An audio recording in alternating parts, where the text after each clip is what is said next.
तो राधे राधे दोस्तों। तो दोस्तों करीब 45 साल पहले मिस्र में दुनिया का एक चमत्कार बना था। एक ऐसा चमत्कार जो पूरी दुनिया को आज भी हैरान कर देता है। वे है गीजा का ग्रेट पिरामिड, जिसकी ऊंचाई 147 मीटर है और ये करीब 4000 वर्ष से ज्यादा तक ये पिरामिड दुनिया का सबसे ऊंची इमारत माना जाता था। और इस पिरामिड को बनाने के लिए भारी भरकमों में पत्थरों का इस्तेमाल किया गया था, जिसकी वजन करीब 6 मिलियन टन बताया जा रहा है। आज की दुनिया की सबसे ऊंची इमारत की बात किया जाए बुर्ज खलीफा की, बुर्ज खलीफा से इसे तुलना करें तो आज बुर्ज खलीफा का वजन 5 लाख टन है, जो सवाल सभी को हैरान कर देता है। सवाल ये है कि ये पिरामिड कैसे बनाया गया। उस वक्त लोगों के पास क्रेश, बुलडोजर और आधुनिक तकनीक भी नहीं था। इतना ही नहीं बल्कि उनके पास तो पहिए भी नहीं थे, फिर भी उन्होंने ऐसा स्मारक बनाया जो आज भी खड़ा है। क्या आप सोच सकते हैं कि कोई ढांचा 45 साल करीब से ज्यादा तक गर्मी, तूफान, तेज बारिश और मौसम की मार को झेलता हुआ क्यों ना गिरे। इतना पुराना और इतना मजबूत कोई दूसरा ढांचा मजबूत नहीं है। ये कैसे संभव हुआ, आइए इस वीडियो में पिरामिड की रहस्य को समझते हैं। Great Pyramid is arguably the most enigmatic structure on the face of the earth.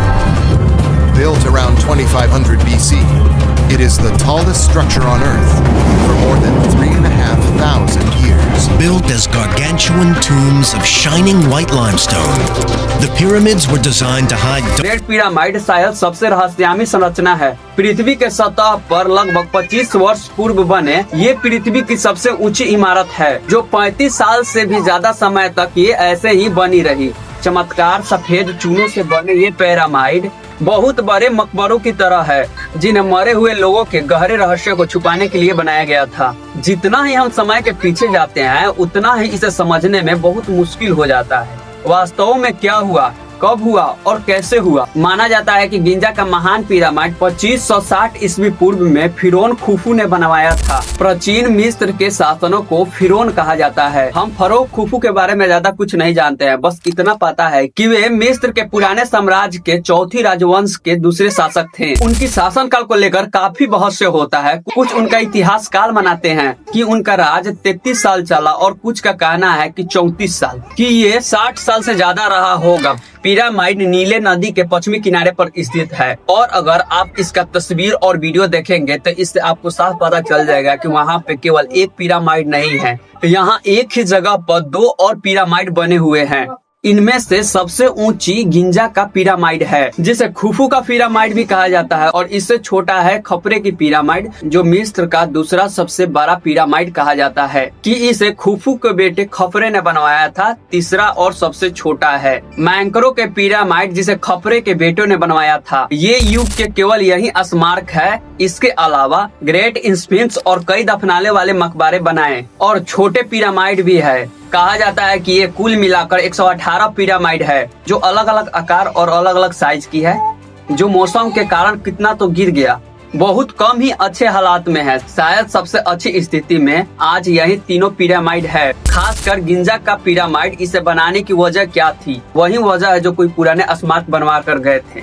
इन्हें एक मकबरे के तौर पर बनाया गया था, लेकिन बाद में फराहो को इन्हीं पिरामिड के अंदर दफनाया गया था। तो दोस्तों, प्राचीन मिस्रवादियों के जीवनों के बाद जीवन पे विश्वास था। उनका मानना था कि मौत के बाद जिंदगी खत्म नहीं होती। मौत के बाद लोगों की आत्मा अधोलोक की यात्रा करता है, जहाँ उसे देवताओं द्वारा अन्याय दिखाया जाता है। जो लोग अच्छे जीवन बिताते थे, परलोक में अमर रहने के लिए फिरौन ने अपने शासन काल में ही अपने लिए कई मकबरे बनवाते थे। फिरौन के साथ खाना, खजाना, गहने, फर्नीचर और कपड़े भी उनके पिरामिड में दफनाए जाते थे, ताकि परलोक में काम आए। मरने के बाद उनके शरीर को मम्मी बनाया जाता था और फिर लकड़ी और पत्थर के ताबूत से बंद कर दिया जाता था। आप सोच रहे होंगे कि हमें कैसे पता है? पिरामिड इसी वजह से बनाए गए थे। फाइनली गाइस, आज का वीडियो पे खत्म करते हैं। आई होप कि वीडियो देखकर आप सभी को अच्छा लगा होगा। अगर अच्छा लगा है तो प्लीज वीडियो को लाइक कीजिए, चैनल को सब्सक्राइब कीजिए। चलिए मिलते हैं नेक्स्ट वीडियो में, तब तक के लिए बाय बाय।